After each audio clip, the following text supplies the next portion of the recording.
Welcome back to the Five Spot, which we are very excited to give you this information of hot topics that are out in the NFL and college football, and maybe hit some NBA. We just don't know. Get Armando going and get him fired up.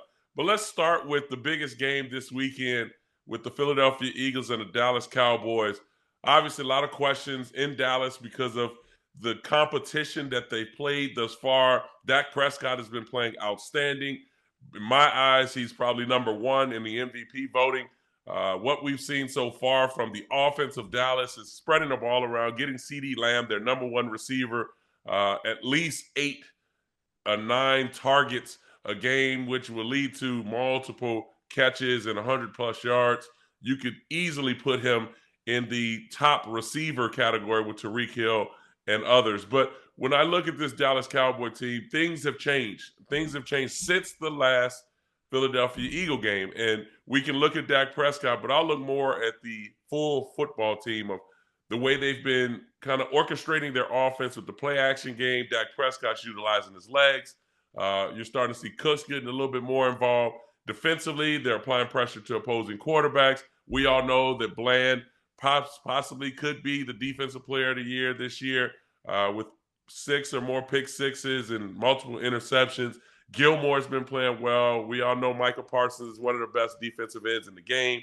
But then you look at the other side of the ball with the Philadelphia Eagles, and people are questioning a little bit of the lack of running game for Philadelphia on offense. Will that be something that Nick Sirianni changes going into this game? And defensively, will they shore up the middle of that football field with their linebacking core and safety to eliminate big plays from tight ends and running backs, but bringing in a linebacker, Shaq Leonard, and being able to help them hopefully in this regard of sealing up that middle and stopping the run will definitely help. But Armando, I know that you're pretty fired up about this game as well. You're probably going to get on the grill, get some food cooked, get the brisket, the popcorn, and everything for it. Tell us your thoughts on this particular game. Yeah, so thank you for the food reference. I was listening to your monologue, and it was like, man, he's serving up a bunch of stuff. That was a buffet. That was a good word buffet that you served up there. And you failed to mention, the Cowboys have benched Mike McCarthy's appendix. It's out. It's gone. And so there will be no Mike McCarthy appendix at that game. The coach had surgery yesterday after a bout, apparently, of appendicitis. Yes. And so he is expected to be there, but the appendix will not be showing up, which is interesting. Another issue that I'm wondering about is like the Jalen Hurts that shows up. It hasn't been 2022 Jalen Hurts yet this year. Right. And there are reasons for that, I know, but we've gotten to the point where some people are saying that Jalen Hurts should basically take the month off and be benched and get healthy so that he can be his old self for the playoff run, to which you say what? That might have been the dumbest comment I've heard, not only from an analyst, but from a former quarterback. And when I see David Carr make this comment, first and foremost, you got to look at it in the sense of what quarterback wants to step away and allow somebody else to do their job when they know that they're the pure leader of the team, and you put your soul and everything out on the line for the football team to try to help win that ultimate goal. We've seen where they went last year and what they were able to do when they were healthy and to make it to the Super Bowl. And then obviously your mentality coming back in the offseason is to get back to that point. Now we know a lot of things that have hampered a lot of teams in their journey is injuries. And you're going to suffer some injuries. Are you hurt or are you injured? And for Jalen Hurts, I think he's hurt. But we all get hurt during the season, and you battle through it. And so I just think for David Carr to make that comment, to me, It's downright almost embarrassing to hear him say that, let alone to say they should think about benching him and putting Marcus Mariota in. Listen, I like Marcus Mariota. I think Marcus Mariota is a good talent. Is he going to help this football team? Absolutely not. He's not. He's not Jalen Hurts. Jalen Hurts is an MVP candidate, and the things that he's able to do in this offense is the reason they're in this position. I'm sorry. Do they have a 10-win season so far, or are they in like 2 or 3 seasons? I'm sorry. I was just checking out the stats and just wondering. Yeah. So I guess you don't agree with David Carr. Right. So I guess his point was that Jalen is so hurt right now that he cannot win from the pocket as a quarterback because he no longer presents to teams a dual threat. In other words, and I don't have to explain it to you. Obviously, you were arguably the first dual threat quarterback. If the other team isn't afraid of you running, they can run different coverages to overcome you passing. Right. Football talk, like shells over, too high safety, stuff like that. That's zone. Because they're not afraid of the runner. Right. But even with that, he mentioned something about him not being able to read coverage. Now, are we really questioning this man's intelligence? Are we saying that he's not able to read defenses? And that's the reason why they're not as explosive, which I think, again, is garbage. Another thing that I look at in a sense is quarterbacks rely on play action, movement, quick game, explosive plays.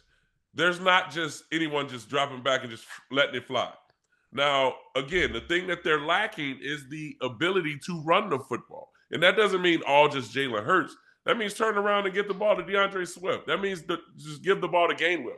Hit the quick pass. The quick pass is an extension of the run game. And that's something that they haven't been doing consistently to help your quarterback. So to say that he should be benched to let him heal and then to come out and say something about, again, read defenses, basically now you're talking about the man's intelligence. And the man has learned 4 different offenses in a 5-year span in college. I think he can be able to learn offense and be able to read defenses. Yeah, I didn't. I guess my bad. I didn't hear that part of his comments. I was trying to put my brain back in my head because I was mind blown by the he should be benched part. That it was just, look, there are things that nerds say, me being one of them, that because we didn't play. But even as in my profession, there's competition. And even when, like my fingers are not right, I still want to type my story. I still want to compete, Yeah. I'm still typing. I'm still the first at the buffet when my hands are like this because I'm a competitor. I compete for my food if I have to. I compete for my verbs. And David Carr should know that Jalen Hurts competes on the football field. Right. And that's what he's going to do. And just not to harp on this, because it's a topic in an article that was written in Philadelphia. I heard about, his injuries and what it's doing to the team and just kind of he's not the same. He's not reading things. Like when I hear that, to me, now you're starting to nitpick. You're nitpicking because here's a quarterback that first and foremost, just 2.5 years ago, people were saying he's not the franchise guy. They were also saying, he throws the ball with too much touch and he doesn't fire the ball in there. But all of a sudden, they have an explosive year last year. He's an MVP candidate. Oh, he's a franchise guy. He's rewarded with a big contract, high expectations coming into this season. hasn't played as well with the expectations of where it was last year, but there's still 10 wins right now. And so I just think right now we all need to just sit back and allow this football team to continue to brush off the mistakes that they made in the recent weeks and be able to get corrected starting fast, running a football, setting up the play action, utilizing all your weapons, and Dallas Goedert coming back will definitely help them in so many ways. And then just come out and compete in this particular game, because I tell you what will change on both sides. If Dallas wins this game, now we really start to give Dak Prescott a little bit of his flowers, because he finally won versus a known team. If Philadelphia wins, then it's, oh, well, maybe they were tired and they got things corrected, started running the football, getting A.J. Brown a little bit more of the ball. Dallas Goedert really was the X factor for them. And what will happen next? Because the big matchup everybody wants to see, again, maybe in the NFC Championship, is the San Francisco 49ers and the Philadelphia Eagles. We all know that. So if Dallas shows us something in this game, now people can say, well, these are the top 3 teams of the NFC, and it'll be interesting to see what happens at the end. What are your expectations for a team that's going nowhere?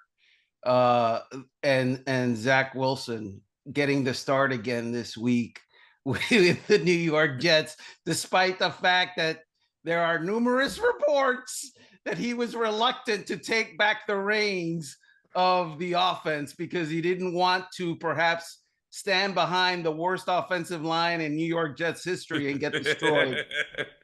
Well, let me put out there, we will not be really talking about Aaron Rodgers anymore because this season has been lost, and really no one cares anymore if Aaron Rodgers is throwing before games or even practicing, because no one wants to see Aaron Rodgers behind this offensive line. This season is pretty much for loss. Now, as far as for Zach Wilson is concerned, I think Zach kind of got into the mentality, and I don't know if he specifically told people, like, yeah, I'm done. Like, this is ridiculous. I know mentally, as a quarterback, when you've been benched and you had the opportunity to play again when you weren't expected, you're not playing well, then you get benched again. And the guy you get benched for gets cut, and they bring somebody else in. And, you're sitting there, and then all of a sudden it's like, hey, you ready? We're going back with you. What? Like, okay, how many more weeks of this season do we have? So for Zach, I think with Zach's so-called mentality and the way that, people have been saying that he's been approaching this thing, and the way that Robert Saleh has been running this situation, of some of his comments in the, the media, to the way the players have been responding. To me, when I look at the Jets, it all starts up top. It starts up top because, hey, you made a mistake. Zach Wilson's just not the guy. Now you got to figure out what are you going to do going forward, because there's a lot of decisions that has to be made from the coaching staff and the players going into the end of this season. Yeah, so if I were the New York Jets, okay, we know that Zach Wilson will be gone next year. Right. That is already decided. There is no way that you can continue to try to rehabilitate a guy that you yourself have benched multiple times. Multiple times. And the only reason that he's playing now is because you got nobody else. And so you're throwing him out there because your Tim Boyle experiment. Tim Boyle went from being the starter the last 2 weeks to being cut. That is how messed up the thinking of the New York Jets is. It's Right. like Zach Wilson went from being the starter to being number 3 and then back to being number 1. It's a jackass mentality with their quarterback situation at the New York Jets. It has no rhyme or reason. And Right. what something that has no rhyme or reason tells me is there's no leadership. There's and no no leadership. plan. Right. And no plan, right? Because the plan should be, all right, this guy is our starter.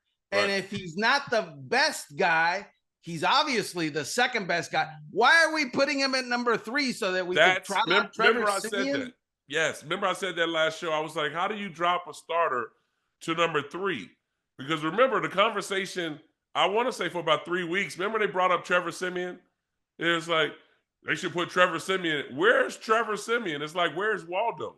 Like that whole conversation came up, and it was like, Boyle's going to start, Zach's going to go to 3, and it's like, is Trevor Siemian number 2? No one really ever talked about Trevor Siemian.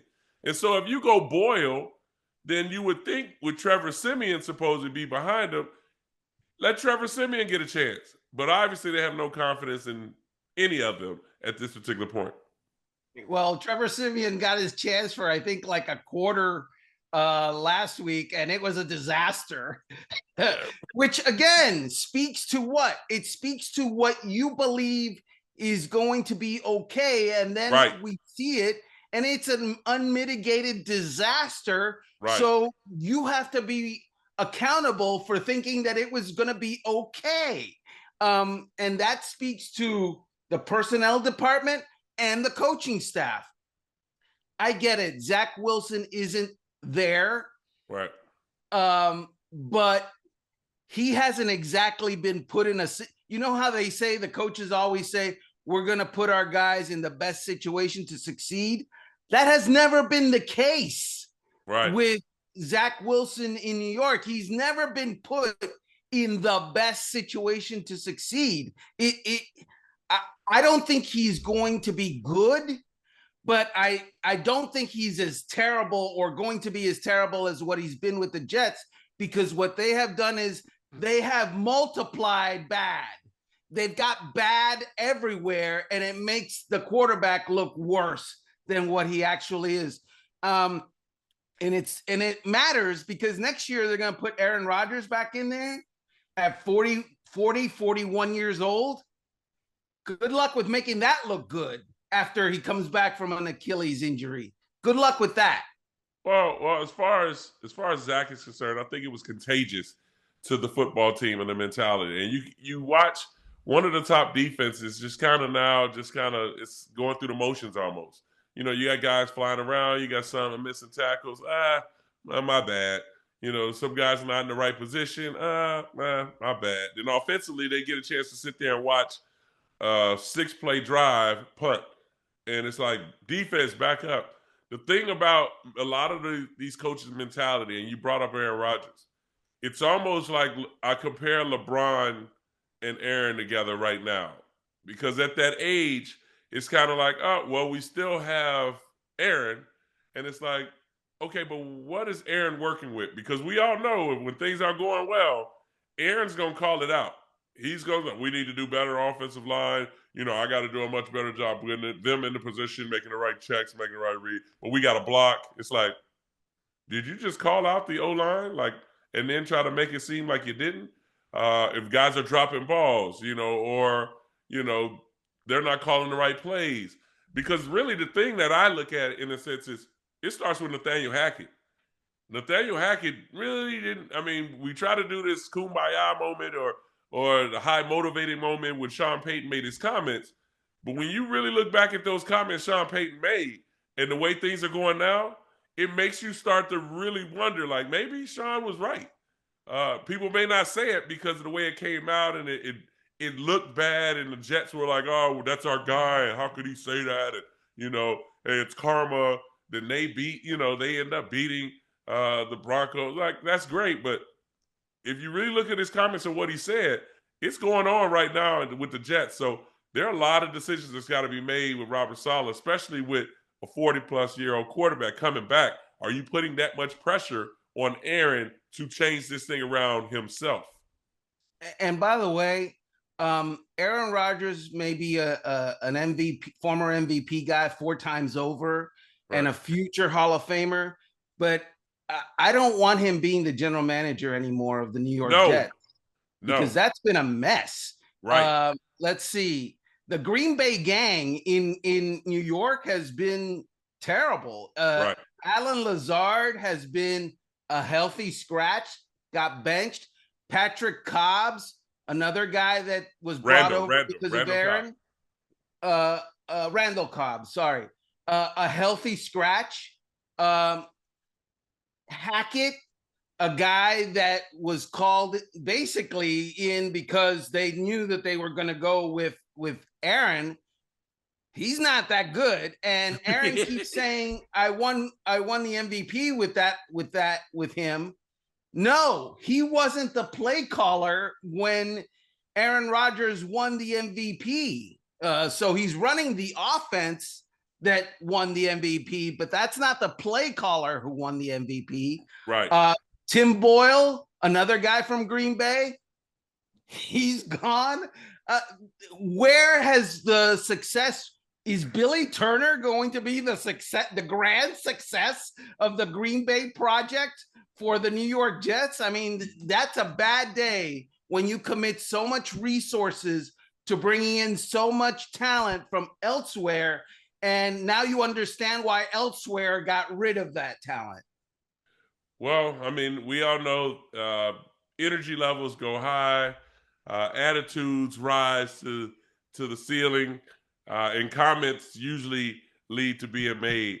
Let's go to a former Jet that has made some comments of an individual because they highlighted him in his bad plays. Let's go to Jamal Adams and his kind of. This is the thing that bothers me. His comments that he made, people need to get off of social media, especially athletes. Okay, use social media to promote your brand, to enhance your name by the things that you're doing in the community, your entrepreneurship, things of that nature. Let's not read other people's comments or see what people have to say about us in our play. Just focus on playing.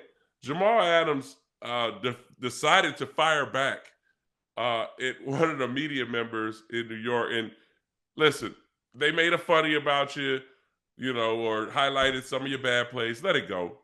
But when you start to go personal to people for a professional athlete, now you look like the little man. And that's right now where Jamal has put not only himself, but he's also put the Seattle Seahawks in a bad situation. And going forward, I think Pete Carroll now has to make a decision at the end of the season if this is something that he wants to continue to baby and fester as it festers, because no, he hasn't played well. Has this defense been what we all expected? No, but they haven't been bad. But there are a lot of things that could be better, and you don't want this to hang over your head going forward. Yeah, so what we're talking about is that last week, I guess it was, Connor Hughes, who is a reporter covering the Jets and has been in the New York market for many years, he plucked out a play on Twitter where Jamal Adams, former Jet, got beat for a touchdown, right? And he said basically on the comment, yikes. Jamal Adams, seeing that, plucked out a picture of Connor Hughes' family. Right. And on the top, yikes. Bad. Funny, but bad. Really bad. Because real bad. It makes you look small. Yes. Right? It makes you look like you can't handle criticism over your play, which is what players must do every Monday in 32 NFL cities, unless they're playing on Monday, because coaches sit them down and go, you messed up here, you messed up here, let's correct this, let's correct that, let's correct it. Here's a check mark, you did good there. Oh, you suck there. So that happens. And Jamal Adams got all aflutter about this reporter showing him up. And apparently those two have beef going way back, right? Yeah. Pete Carroll doesn't care about that. No. Pete Carroll doesn't care. He cares about the Seattle Seahawks brand and the Seattle Seahawks W's and L's, and Jamal Adams thinking about W's and not thinking about, Connor Hughes in New York. and he's right. But I also kind of understand the Jamal Adams anger, because he said, he's been poking the bear for a while, and I just couldn't resist anymore. Yeah. It's human nature, still bad human nature. Right. But it is human nature. And I mean, look, you endured criticism, right? Yeah. Did you ever lash out at the critics? No. And the thing is this now, but the thing that I think players don't understand, and me being on both sides of being an athlete, a former athlete, now being in the media aspect of it, you don't have the last word. We have the last word. And being media members, we can go back and fire back and make it almost a personal thing, but not fully personal. But you make, as an athlete, you make it truly personal. And so I just think for Jamal, and Jamal's a great player. Listen, he was a great player at LSU, uh, great young talent with the Jets, battled some injury, went to Seattle, has battled some concussions and some injuries there in Seattle. He's a force when healthy on that defense. He flies around and makes big plays. They can blitz him. They do a lot of things to take him out of coverage, but when he's in coverage, he's usually down covering number 2 or so. But I just think for Jamal, just kind of be the bigger man in that aspect of just stepping back and just allowing everyone else to comment on his comments. Don't go through the media, because when you go through the media, it's out there, and then everybody starts commenting on it, and it becomes bad for you, because you have to now comment on your comments, and then if someone else makes a comment about what he said and laughs at you, now are you going to fire back at them? And that's the thing. There's a no-win situation as a player in this regard, and this is the prime example of it. Yeah, if you're an athlete, you're exactly right. Promote your brand, promote your team, promote your name, and ignore the mentions and ignore what people are saying about you, and ignore answering back, because it's never good. There's always losers on social media, and and I would say there are people that get a kick, and I'm not saying this is one of those, but there are people that get a kick at trolling other people. Absolutely.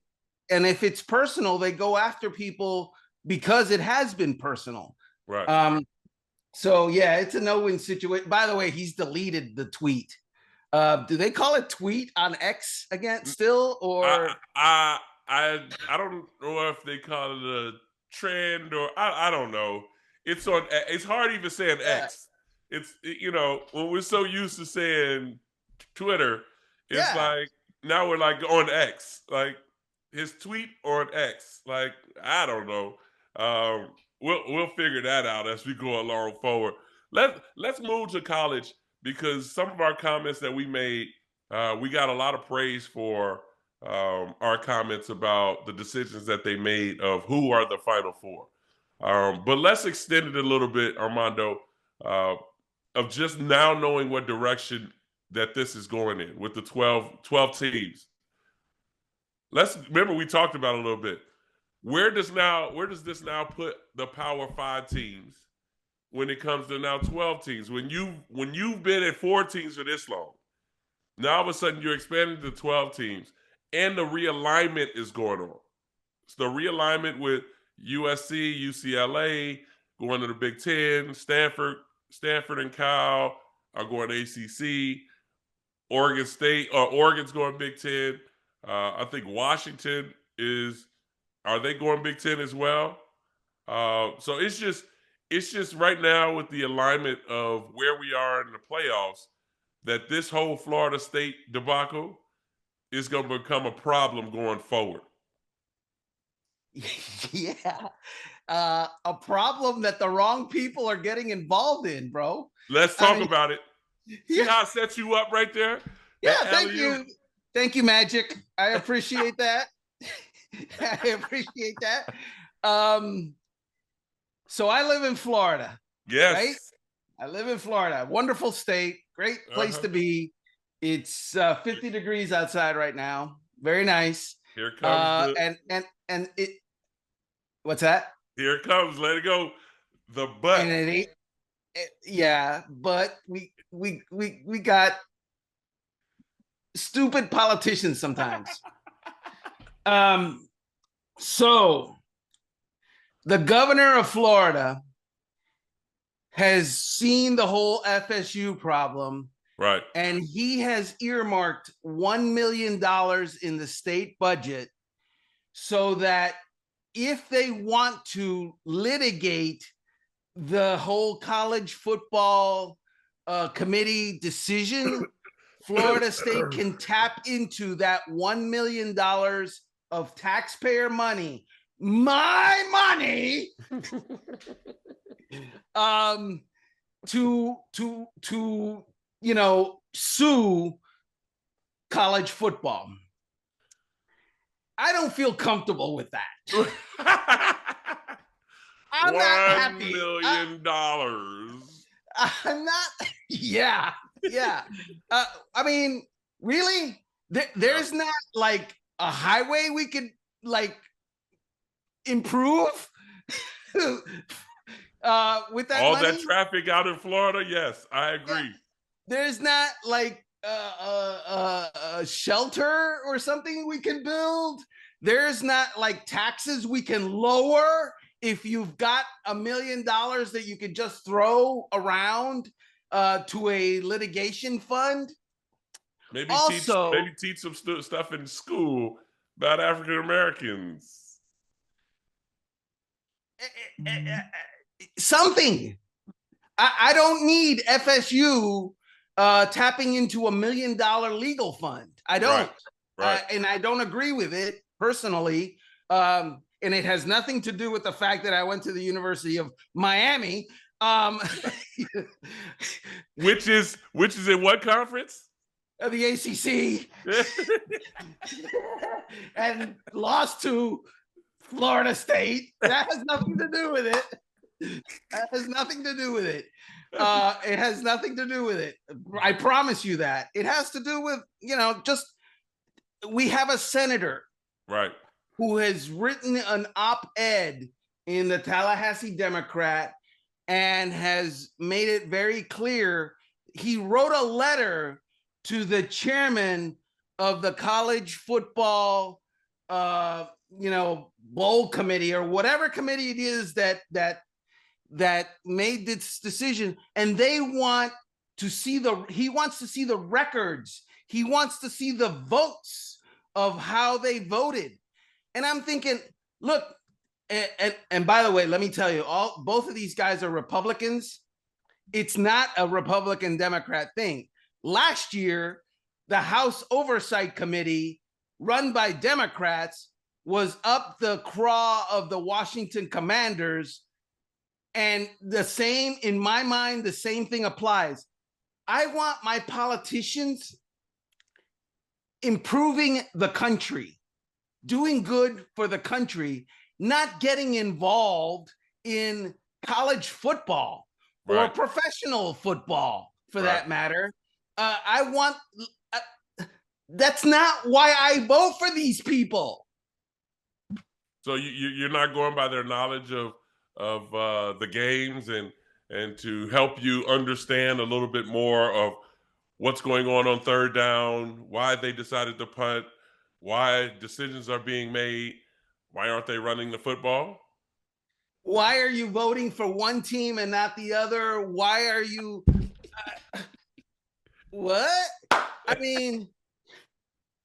I gotta say, I'm impressed with the soliloquy. I am very impressed. That's why I set you up, because I knew you had a little bit more insight with being a Floridian and also an alum of the University of Miami, which I am a part of the Syracuse University alums that also is in the ACC. And that's basically telling us that we have no chance of making it to the national championship. But we will not kind of go further into that. We want to thank you for joining us here at the 5 Spot. I hope you enjoyed the explosive comments from Armando and myself. Make sure you tune in this weekend. We got a lot of exciting games to watch. A lot of these games have meaning, so make sure you stay in tune. Also, want to give a big shout out to Adam Silver and the NBA of this inter season kind of tournament where we got the Pelicans and the Lakers, the Milwaukee Bucks and the Indiana Pacers, a team that's on the rise and emerging with good young talent. Make sure you take a look at that this weekend. But join us here next week here at the 5 Spot, because we're going to have a lot more things to talk about.